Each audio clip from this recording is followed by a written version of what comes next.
Hello there, good evening. Welcome to Look North. Our top story tonight. As ambulance staff in Yorkshire strike again, what is the feeling amongst workers who've walked out for a second time? We're overloaded. We can't get to all the patients that we need to get to. So basically, people are dying unnecessarily. We'll be asking the head of one of the biggest unions involved what it would take to put an end to the action. Also tonight, new figures reveal the scale of homelessness in our region, with thousands of children in temporary accommodation. Leeds sporting legends Rob Burrow and Kevin Sinfield are awarded the Freedom of the City for their charity work. And we talked to two more friends trying to turn this mountain of snow into a prize-winning alpine sculpture.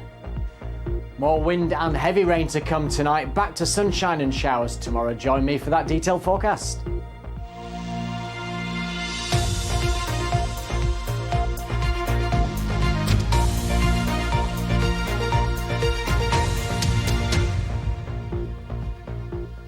Hello, good evening. Yorkshire Ambulance Service has thanked the public for using its services wisely, as paramedics and other emergency staff have walked out on strike for the second time in 3 weeks. The Trust say the number of calls has so far been about 30% down on what they typically expect.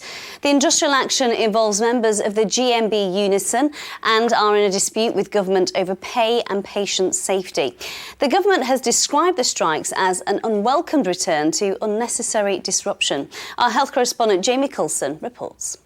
What do we want? Patient safety! At this picket line in Bradford, ambulance workers have been out on strike alongside thousands of colleagues in England and Wales. It's the second time in 3 weeks staff have walked away from their jobs in a dispute over pay and safety. We're waiting hours in hospitals. We're overloaded. We can't get to all the patients that we need to get to. So basically, people are dying unnecessarily. The job in itself has changed so much. It's not like what it used to be with the waiting times, and you don't feel like you can give the exact best care to your patient anymore like we used to. There have been similar scenes at ambulance stations across Yorkshire, with members of the GMB Union walking out at midnight for 24 hours, while Unison members joined picket lines at 10 a.m. for 12 hours. The strike has affected all services, including frontline emergency ambulances, patient transport and NHS 111. Yorkshire Ambulance Service says it has plans in place to deal with the most serious emergencies and to provide transport for essential care like dialysis. However, for less serious calls, they have warned that patients may face very long delays or not get a response, with some patients even being told to make their own way to hospital if it is safe to do so. The plans we put in place have allowed us to maintain a safe service for life-threatening calls and serious incidents. We've been able to maintain our 999 call taking as well. All I'd say is that we've still got a number of hours now until midnight before the industrial action ends. So therefore, we're still wanting the public to really support us. The unions are unhappy with the NHS pay award, which the government says gives ambulance staff a rise of at least 4%. They actually need to come out and see the work that these guys do. We know that there is money there. The way that the government chooses to distribute that money is a different matter. So I think they need to be spending more time actually in negotiations rather than writing legislation to stop members from striking. The government say the pay settlement is fair and the strikes are an unwelcome return to unnecessary disruption when the NHS is already under huge pressure. The GMB will now consider its next steps, while Unison has another strike planned for the 23rd of January. Jamie Coulson, BBC Look North. Well, earlier today, the leader of one of the unions involved in industrial action was in York. I asked Unison's Christina McInerney if she thought the strike would work. Well, we certainly hope it will work. We hope it's sending out a message to the government that this is serious and they have to do something about it. They have to stop, pretending that this isn't happening. And there's now about 10 days between the next planned strike, so I think that gives them time, hopefully, to have some meaningful negotiations with us. A rise of at least 4% has been offered. What figure are you looking for? What will stop this strike action? The peer review body have said that it would be a £1,400 flat rate increase, which is roughly about 4% on these people's pay. When inflation is running at 11%, it doesn't even touch the sides of how they're trying to deal with the cost of living crisis. What figure are you looking at? I can't put a figure on it because it will depend. There's been all sorts of speculation about will it be a one-off payment, will it be a backdated percentage, and both of those give very different outcomes when it comes to how much money goes into people's pay packets. I can't put a figure on it because it won't be ultimately my decision about what will settle it. It will be these people's decision about what settles this dispute for them. And if they don't come up with the money, what then? Well, then the strike at the end of this month will continue. Nobody wants it. None of the people here who are on strike want to be on strike. They want to be able to just go on and do the job that they've been trained to do. Are you concerned the longer this goes on, the public support dwindles and actually people could die because of it? We've had people leaving this picket line to go out and go into an ambulance and go out and deal with calls. I've been at another picket line this morning where that happened. So we're doing everything we can to minimise the impact on the public. And it's for the government to step up to the plate and actually do the grown-up thing and talk to us about what it would do, what needs to happen to settle this dispute. Christina McAnee in York earlier today. So we want to hear from you. How has your experience with the NHS been recently? Good? Bad? We want to hear your stories. You can email us at look.north@bbc.co.uk. Next tonight, it's a bleak fact. Around 2,000 children in our region were classed as homeless last year. That doesn't mean children have been sleeping rough. It's more likely they've been sharing a sofa with a sibling at a friend's house. The homeless charity shelter is warning there'll be a sharp rise in the number of people needing suitable accommodation as a permanent address this year. Heidi Tomlinson has been to meet one mum who's found somewhere to live after a very long search. So this is your new pad? It is, yeah. Would you like me to show you around? I'd love to see it. Should we go to the girls' bedroom first? Yeah. Finally, a home. Rochelle Isaacs feels secure after a year of sleeping on floors and sofas with her two daughters. We had no stability whatsoever. And then there was going to school, and because I'd not slept a lot, there was really emotional. Do you know, every time a teacher asked one of them, like, are you still homeless, they'd just break down into tears. They found themselves homeless when their landlord sold up. Rochelle's rent was £400 a month. Now similar properties are going for £800. Unaffordable for Rochelle, who works as a ward housekeeper at the Leeds General Infirmary. My time would be when they were asleep. I'd have like a little crying things because obviously it was sad. 3 months ago, Rochelle moved into purpose-built flats provided by homeless charity St George's Crypt in Leeds. So there, yeah, that's just come in this morning. It's temporary accommodation with support workers and security. I think it's massively successful. I think just from the fact that when people start moving in here and when we first had our first tenants, we had tears. People couldn't believe the kind of accommodation we were offering. People hadn't seen this kind of level of accommodation. People's aspirations were nowhere near what we're offering here. The charity shelter estimates there were over 5,000 homeless people in Yorkshire and the Humber last year. Of those, 170 were on the streets. Nearly 400 people lived in a property where they might be at risk of harm due to abusive relationships. The majority of those needing a home, though, were in temporary accommodation, including 2,000 children. When families are experiencing homelessness, there are different challenges for younger children and then teenagers who are, gearing up for school exams and so on. It can be really, really destabilising, and children never forget when they've gone through homelessness. It's a life-changing event. After an unsettling time, Rochelle and her daughters are grateful to have stability at last. Do you call this home? Yeah, I do, yeah. Like, if I go to my mum's, I'll say, right, I'm going home. It's nice to be able to call a place home when you've been homeless for so long. Here there's staff on hand to deal with every aspect of life, day or night. And tenants can stay for up to 2 years more if necessary. But the long-term plan is to help people like Rochelle to move on to a more independent way of life. It's worked out for this family, but Shelter is warning the number of people without a warm bed to sleep in will increase significantly this year due to the cost of living crisis. Heidi Tomlinson, BBC Look North, Leeds. Time to bring you some news in brief now. Former Sheffield Hallam Labour MP Jared O'Mara has pleaded not guilty to an 8th charge of fraud. Mr O'Mara, who defended Nick Clegg in 2017, is accused of submitting fraudulent invoices totalling more than £28,000 to the body which looks after parliamentary staffing, pay and pensions. The 41-year-old, who stepped down in 2019, has previously denied 7 counts of fraud by false representation. A 90-year-old lorry driver from Sheffield has been given a clean bill of health to keep on trucking for another year. Brian Wilson has clocked up more than 70 years on the road. Wow. He's believed to be the oldest person with an HGV licence in the country. Brian has a full health check every year to stay behind the wheel of his 1993 L-Reg lorry, but he says his doctor is very pleased with him. I'm sure he is. One of Yorkshire's best-known roller coasters, which used to be the longest in the world, is set to be dismantled. The Ultimate at Lightwater Valley opened in 1991, but has not been operational since lockdown. The park owners say it's too expensive to bring the ride up to current safety standards, and they want to focus on more family-friendly rides.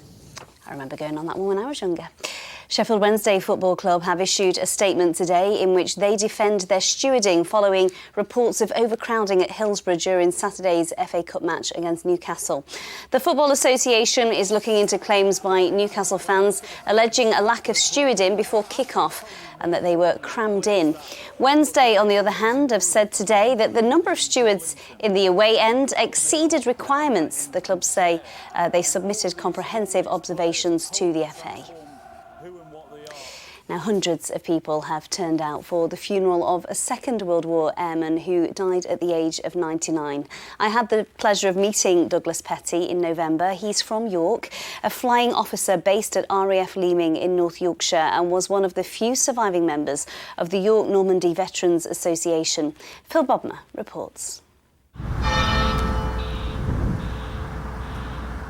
A muffled bell tolled mournfully as the funeral procession reached St Lawrence's Church. Douglas Petty's coffin, borne by officers from RAF Leeming, where he was based during the war. Hundreds gathered to say goodbye to the airman who would have been 100 years old today. He deserves the respect of many people. I think he'll be surprised, but I'm sure he's looking down and he'll be smiling about this. But I think we've got to treasure these people. They're few and far between now, and remember what they have done for us, because without them we wouldn't be here. He lived 100 summers. He had 100 Christmases. Didn't quite manage 100 New Years. Among the mourners today, friend and fellow veteran Ken Cook. It was a brilliant send-off, and he definitely deserves it, because to me, he was, besides being a gentleman, he was a gentleman. I bet he's looking down now and saying, look at that motley lot down there, especially the RF chaps. Douglas Petty was called up in June 1943 and trained as a flight engineer. Going on to become a flying officer, he took part in bombing raids over Germany and supported the D-Day landings.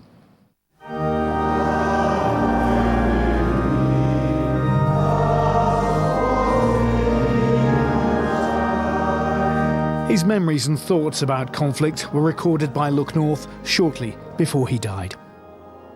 I've realised that there wasn't a right, and never will be a right, for people to fight each other. Never, ever. For those currently serving in the RAF, being part of today's service was important. Bomber crews over that period were really little families working together, and that is something that has remained throughout the passage of time for the entire Royal Air Force. It really is the people that are the greatest component.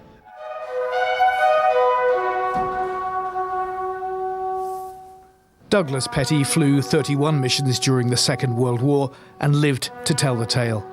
Modest to the end, he put it all down to luck and a good crew. Phil Bodmer, BBC Look North, York.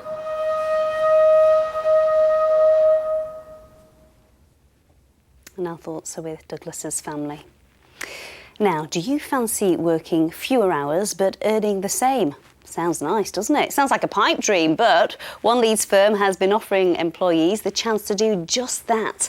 The business took part in a national trial where employees worked 4 days a week instead of 5, but they were paid the same. It's been so successful, they've decided to keep it going. 5-day weeker Jacob Tomlinson has been to find out more. It's great having the flexibility. For me, it's the work-life balance. Having a long weekend means I can be more productive. It means I can spend more time with my family and friends. Having that extra day off means I can be more productive both inside and outside of work. For many of us, the thought of working 4 days a week instead of 5 would be a luxury. Well, this business in Leeds have done just that. In June of 2022, Trio Media signed up to take part in the UK trial of the 4-day working week to basically give employees the opportunity to work 4 days a week rather than 5 with no loss of pay, but a reduction in working hours. For Claire and her team, it's proved a great success. But what do the general public think? Why not work hard for 4 days and have more days off for a bit more relaxation? Yeah, in theory I am in favour of it. It's just depending on the industry, really, because I've worked in some industries and the 4-day week works for some businesses, but then the businesses they're serving it doesn't quite as well. David Spencer is a professor in economics and says that although there are drawbacks, the idea is viable. I think in theory any business could adopt it. I don't think any business could adopt it overnight. I think there's a sense in which it has to be phased in. Based on trial evidence to date, it does suggest that it can have positive effects and can be rolled out and made viable for all businesses. Although this working model is becoming more popular, will it ever become the norm? Only time will tell. Jacob Tomlinson, BBC Look North. And Claire Daniels from Trio Media is here. Claire, are you inundated with applications? Have you got any jobs going? Well, I've just hired 2 people actually, but yeah, it definitely helps with the recruitment process for sure. What was the response from your staff when you said, this is what we're doing? So we had a real mix, to be honest. So some people who were immediately really excited, but others who were a bit cautious at first because they were thinking, well, hang on a minute, how am I going to fit the 5 days work I've been doing into 4? And kind of hoping that obviously their performance wasn't going to be judged on that. So it was just a case of going through the process with people, figuring out how to manage our time and learn that actually it's not about squeezing 5 days work into 4, because what most businesses don't realise is people aren't productive the full 8 hours, 5 days a week anyway. So it's about just getting all the productivity out without any of the wasted time. It's brilliant for work-life balance, isn't it? And you said it's brilliant for business. Why do you think that is? I think when people have a better work-life balance, they're happier. And when they're happier, they're better at work, they show up better, they're better employees. I've had so many comments from all my team saying how much better their work-life balance is, and it just makes them happier at home and happier at work. Claire, you're the CEO. Do you do a 4-day week? That's the killer question. I like to lead from the front, and I definitely think that's important. But obviously, as a business owner, it's not always possible to just switch off after 4 days. So what do you say to people who are watching like you go, no, I possibly can't make that work with my business? I would just say be open-minded and give it a go. What little changes could you make to perhaps be a bit more productive and in turn give people some of their time back? Do you think it can work from every industry? Maybe not all. I've spoken to people in so many different industries. I know some people in manufacturing struggle, or people who bill by the hour for their time. I know that can be a concern, but I think there's definitely ways, if people really wanted to do it, that they could get around that. Is this a permanent thing for you now, or do you see a time when you'll go back to 5 days a week? So we extended the trial. So we did the 6-month trial and definitely wanted to keep it going. I'm not sure just yet. I can't see us going back, to be honest, now that we've done it, because it's worked so well for us. I can hear your inbox pinging with applications. Claire, thanks very much. Thank you. Now, Rob Burrow and Kevin Sinfield have tonight been awarded the Freedom of the City of Leeds. Wow. The remarkable pair have been honoured at a special ceremony at the Civic Hall. Corinne Wheatley was there for us. Well, around 200 guests gathered here at Leeds Civic Hall this afternoon to honour 2 friends, 2 former teammates who together are making an incredible difference. The councillors in Leeds say they were giving this honour to Rob Burrow and Kevin Sinfield for their courage, commitment and inspirational strength of character, qualities they didn't just show on the pitch for Leeds Rhinos, but in their fundraising and campaigning for motor neurone disease. Kevin Sinfield was unable to be here this afternoon, but Rob Burrow was joined by his family and his wife Lindsay signed the scroll on his behalf. Earlier he told us what it meant to receive this honour. It feels amazing to get the freedom of Leeds. I am from the dark side of the river, but I love Leeds and I've always had it as my city. I am also proud to be along the great Kevin Sinfield. I am honoured to get this award. It's such an honour to be here today for Rob to receive this award. You know, Leeds is a wonderful city and it's been, you know, a place where Rob spent most of his adult life playing for the Leeds Rhinos, and I think, you know, the support that people of Leeds have shown Rob since his diagnosis, you know, has just been incredible. Well, the speeches this afternoon pay tribute to Rob Burrow's incredible courage as he has shone a light on the impact of this cruel disease and recognised Kevin Sinfield's incredible physical challenges, including his recent ultra marathons. That campaigning and fundraising continues this year as they work together towards this ambition of a new MND centre in Leeds. But as Rob Burrow leaves here tonight with his family, his name and Kevin Sinfield's name is added to a long list of honorary freemen of Leeds. Amazing award for two amazing men. Two men from Yorkshire are in the middle of an ice sculpting challenge in Austria. That looks glorious, doesn't it? Despite a lack of snow in some European mountain resorts, there is plenty of snow for the pair to get their shovels into. The friends came fourth last year and they've come second before that. So, how are they going to do this year? Hello! Hi, I'm Martin Sharp. I'm a business consultant and fitness and lifestyle coach. I'm Justin Scott. I'm a tree surgeon, contract gardener, live in Driffield. We come once a year to create snow sculpture up here in the amazing Ischgl Alps in Austria. Sculpting alongside of us are teams from Canada, Germany, Italy, Czech Republic. We are the underdogs. There is no snow in the UK. And so for us to get a second or a fourth, we're doing all right, mate. We are doing all right, yeah. Last year we did the biggest sculpture we ever done, which was the size of a double-decker bus, as a homage to the amazing British ski jumper, Eddie the Eagle Edwards. This year we've got a theme around mobility and climate. I like sailing, Martin likes sailing. What we've decided to do for the snow sculpture is to have a wind power boat blown sideways on the piste, and we're hoping that the piste is going to become the lake or the sea, and that we're going to have this sailing boat gracing the slopes. We've finished pretty much the sail shape. We've got to sand them down in the morning.